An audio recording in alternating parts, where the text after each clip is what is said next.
back, and it's actually a little bit good, too, because we're seeing a big change to that drought situation. I'll break everything down coming up.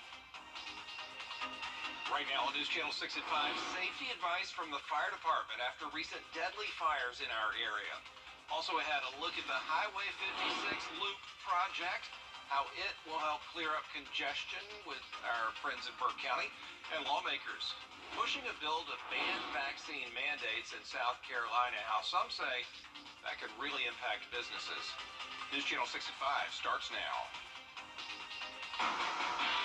Live from Television Park, this is WJBF News Channel 6 at 5. And we do welcome you back, everybody. I'm Brad Means. Thank you for staying with us. Jenny is off tonight. Coverage you can count on begins in Aiken County, where we are getting more information about a deadly house fire near New Allenton. News Channel 6's Aiken Bureau Chief Sean Cabbage-Stock is live with the story. Sean? And Brad, good evening. That fire took place at this home here on Independent Boulevard near New Allenton. Some say that fire started in the front room, but the cause remains under investigation. That victim is identified as 10-year-old Tracy Smith. The incident happened here on Independent Boulevard Wednesday evening. A woman who said that she's Tracy's aunt said that she was here when the blaze took place and she knocked out a weapon. She wished not to be identified at this time. Family members say that the mother of Tracy was in a car crash rushing to the scene, and last check, she was hospitalized. We do not know the extent of her injuries. According to the coroner, Tracy's cause of death is thermal injuries as well as smoke inhalation. Live in Aiken County, I'm Aiken Bureau Chief Sean Cabbage-Stock, WJBF News Channel 6. Sean, thank you. Well, this time of year means Christmas lights and decorations, sure, but sometimes those decorations can be dangerous. News Channel 6's Mary Calkins takes a look at ways to prevent a house fire this holiday season. Firefighters may be the first to get the call about a house fire, but a crew from the Red Cross is typically the next one to respond. And home fires is actually the largest response that we have in this area. We respond locally to an annual of over 250 home fires every single year. So it is just by far the biggest amount of disaster relief that we do. And this holiday season has been very busy. This year, we've really seen an uptick in the past couple of weeks. I know that we've responded to, I think, 12 different families just in this week alone that have suffered home fires. So it is really just at a critical mass. Columbia County Fire Rescue Chief Danny Coleman says house fires around the holidays are often started in the kitchen by space heaters or Christmas trees and lights. Dry Christmas trees wrapped in lights can quickly become engulfed in flames.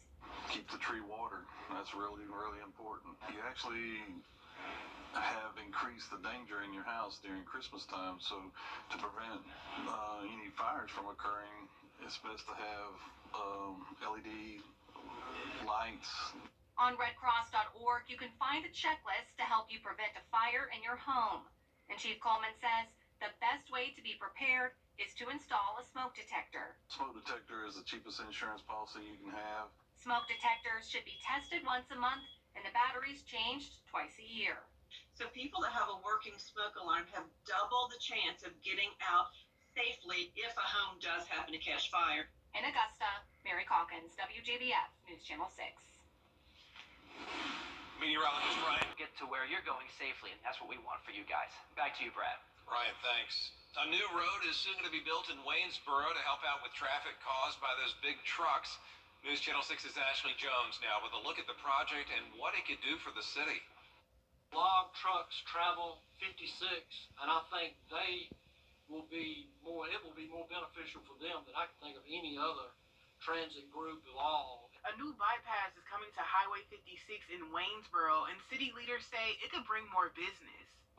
Anytime you're widening any kind of road, you're going to bring commerce in that you hadn't even thought of before because it's accessible back to Waynesboro and so forth. Dick Bine is a city council member and also a school bus driver. He says he knows firsthand the traffic headaches that come from driving on the narrow road. Because of the port in Savannah, we've got so many more trucks that are headed west, south, and north, and west and south that are going to come through Waynesboro. The project was brought in on the local level with the Transportation Investment Act, along with several other road projects. It was voted in by the CSRA back in 2012. Kyle Collins with the Georgia Department of Transportation says safety is the biggest goal of this project.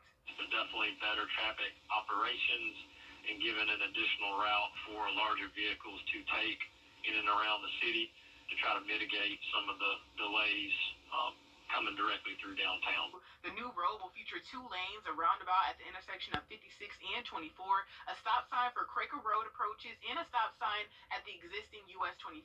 It's going to be a brand new build. It's going to go off Lover's Lane, loop around, and then tie back into the bypass US 25 north of that location. The new route will stretch for a little more than 2 miles, and Collins predicts that it will speed up commute time, not just for truckers, but for drivers there too. By giving trucks specifically an alternate route, obviously, anyone can use the highway when it's completed. Should make things a little bit smoother in the area. That's just another avenue folks have to get to and from in and around Burke County. Bids for the project open on Friday. The award announcement is expected to come at the beginning of 2022. In Waynesboro, I'm Ashley Jones, WJBF News Channel 6. There is a new push to add streetlights on Jimmy Dias Parkway in Augusta. There are not a whole lot of lights on that highway that connects Fort Gordon to I-20 in several neighborhoods. And it does get very dark at night. Augusta Commissioner Catherine Smith McKnight is working with the city's engineering department on this. They think they're going to need 150 lights out there, and it'll cost nearly $2 million. It's very dangerous. You can't really see. You don't know. And then fog at night, sometimes it get really foggy here. We can barely see. The city would have to work with the state's Department of Transportation on this project, but if approved, they hope to start adding those lights in 2023. An Augusta restaurant broken into overnight. 3 people reportedly broke the glass of the front door at Sheehan's Irish Pub on Central Avenue. That's according to Sheehan's Facebook page. They stole the cash register and any credit cards that were not picked up last night. We should not tolerate this. There's no excuse whatsoever. The crime has got to stop. There's got to be a way that we get more deputies out there on the road. Well, with the help of neighbors, Sheehan's got the broken glass cleaned up, and they had new glass installed in just 3 hours. A bill that would ban some from enforcer cases that have gone unsolved. And tonight, we're going to take a look back at some of those cases. Stay with us.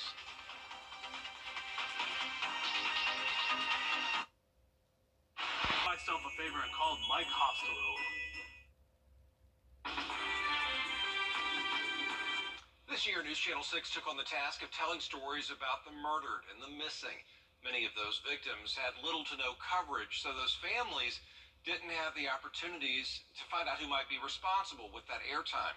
Well, this month's 3-part cold case project is going to take a look back at all of the cases featured this year and where they stand today.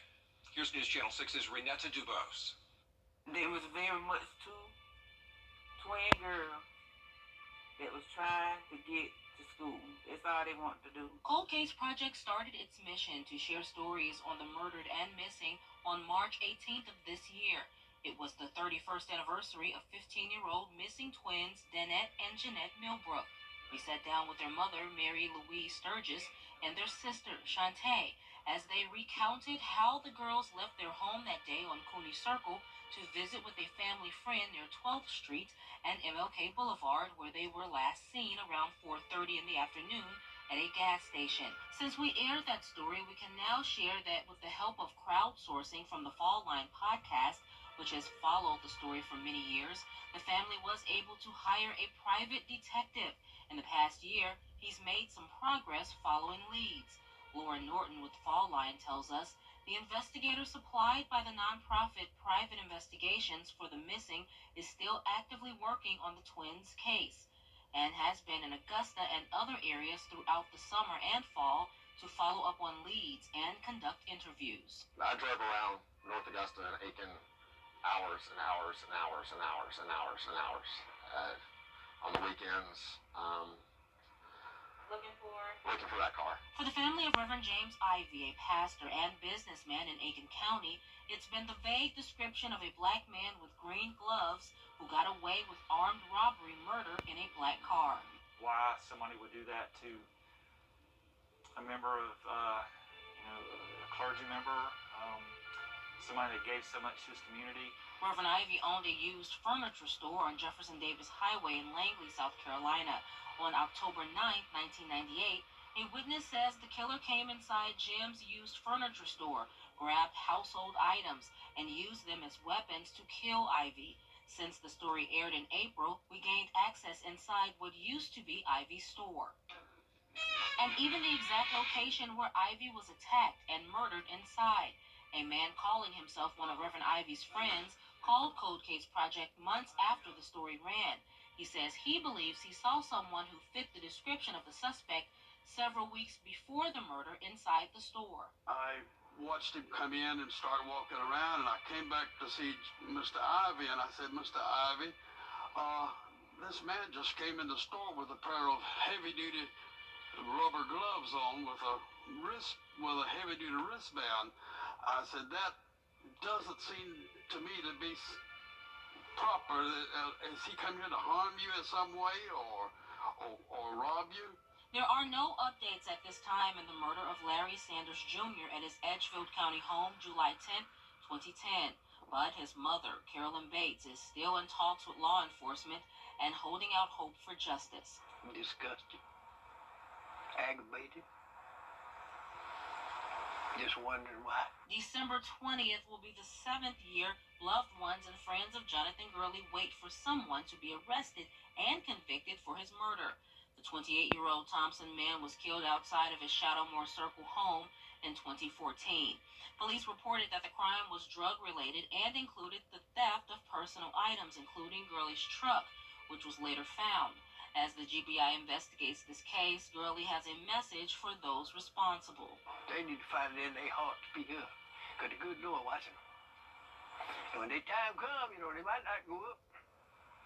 They be right down there in the ground. With old Satan with his horns out. As we go out in the house, my phone rings.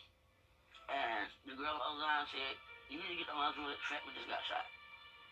My instinct mind is telling everybody we got to go. We couldn't find the keys. I started running. Super Bowl Sunday changed the lives of the family of Moses Williams Jr. forever. The 19-year-old died shortly at the hospital after being shot in Aiken's now-condemned Hahn Village. Williams, who had recently graduated from high school and became a father, was dropping off his girlfriend, Sade Pope, and her sister when the crime occurred. Loved ones say someone close to Williams knew what happened, and his large and loving family demanded justice immediately. If somebody would have said, this is him, this is him, oh man. he would have been, they'd have been planning for him that week too. His mother tells us there are no updates in this case, but instead they are relying on the legal system and a higher power. The next installment of Cold Case Project 2021 airs next Thursday at 5 as we review those cases that we've highlighted this past year. Coming up, the Salvation Army still searching for more bell ringers for the Red Kettle campaign. An easy way for you to take part. Next. We'll be seeing great conditions. Christmas bread looks absolutely fantastic. Sure does. Ryan, thank you for that. You know, the Salvation Army always needs bell ringers, and this holiday season is no different. Ryan did it last week. The organization is short on bell ringers right now. It's easy, though, isn't it, Ryan? Yeah, it's so easy. All it is just ring a bell and say Merry Christmas. Honestly, it's a lot of fun, actually. I enjoyed it. Well, they're making it easy for you to sign up, too, man. They have ghost kettles in certain areas. What's that? Well, a ghost kettle is an unmanned kettle where people can donate and sign up to volunteer. Typically, we bring in $8 to $15 the day when there isn't a ringer there, whereas opposed to when we have a ringer there, again, 4 hours pays for 19 days of someone staying at our Center of Hope. For more information on this story and for ways that you can help, please go to our website, WJBF.com. Still ahead, honoring our fallen heroes. Of all those details coming up. Right now on News Channel 6 at 5, details on a new program in Richmond County schools designed to help students dealing with trauma. We'll show you how the Handle with Care program works. Plus, recent accidents are shedding light on driving conditions on Mike Paget Highway as safety becomes a concern for drivers. Also ahead, President Joe Biden in Orangeburg, South Carolina today, speaking at South Carolina State's graduation. What he told new graduates about their futures. Live from Television Park, this is WJBF News Channel 6 at 5.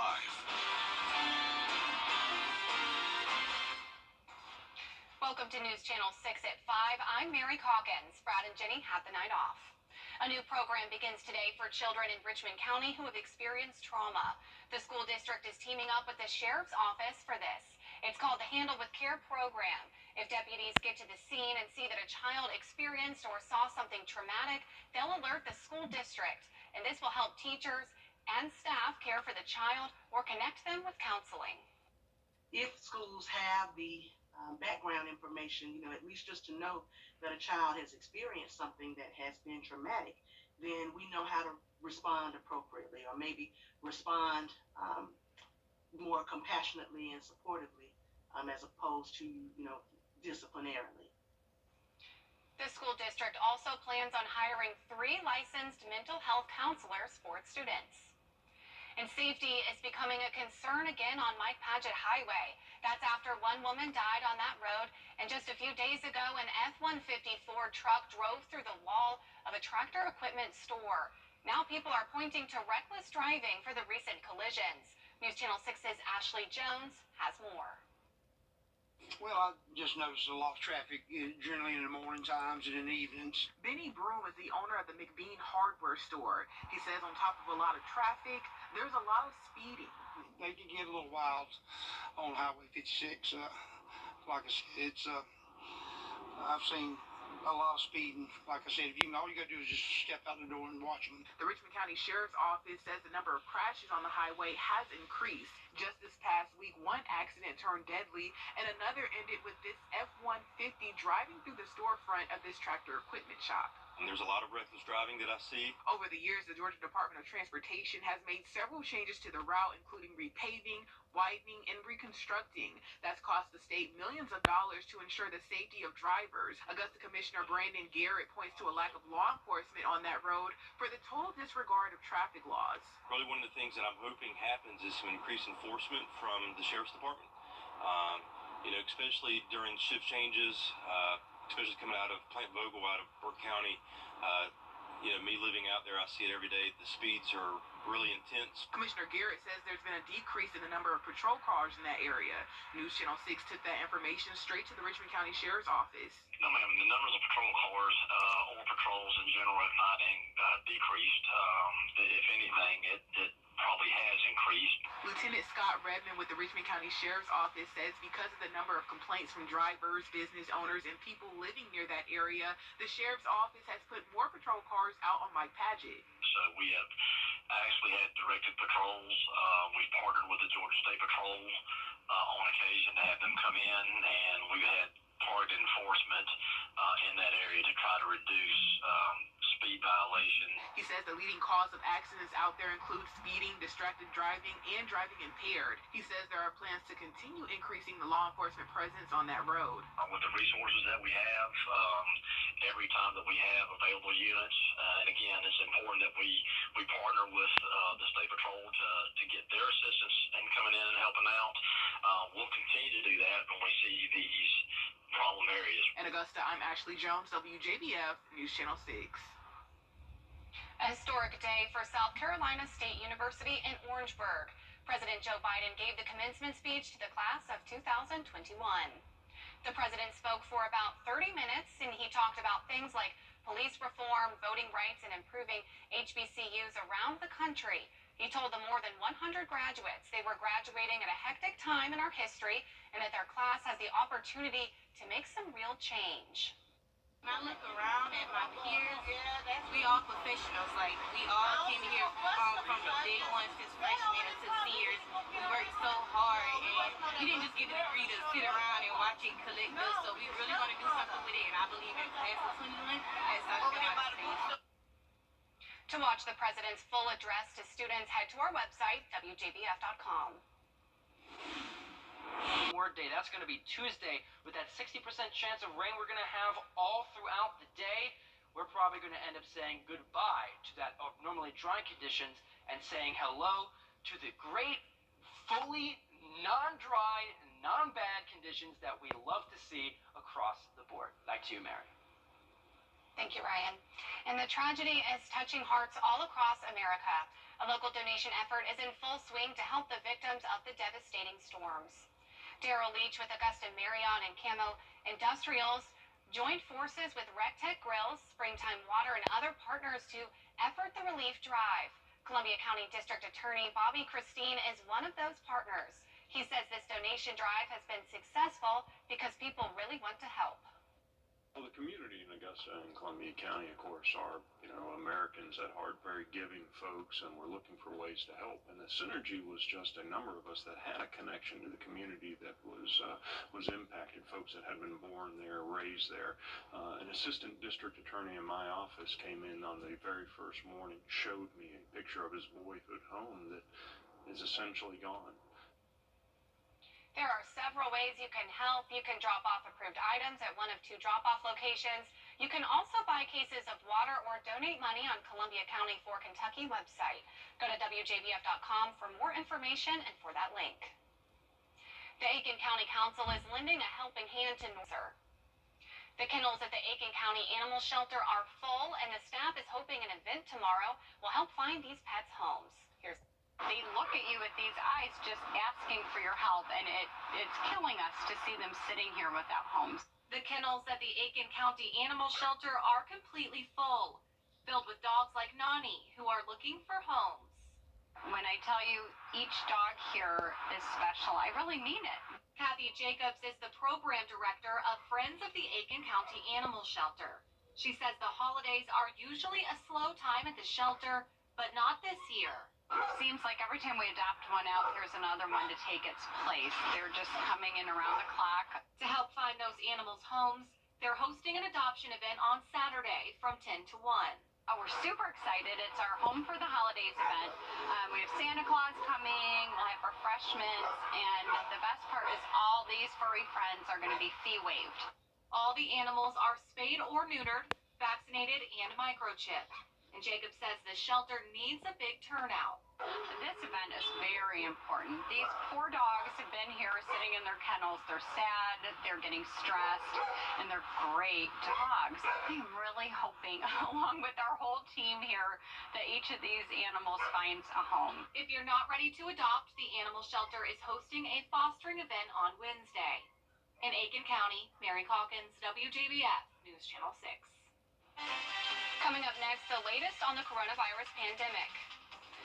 Officials continue to stress that vaccines are the best prevention against the coronavirus, but say some are slightly safer than others.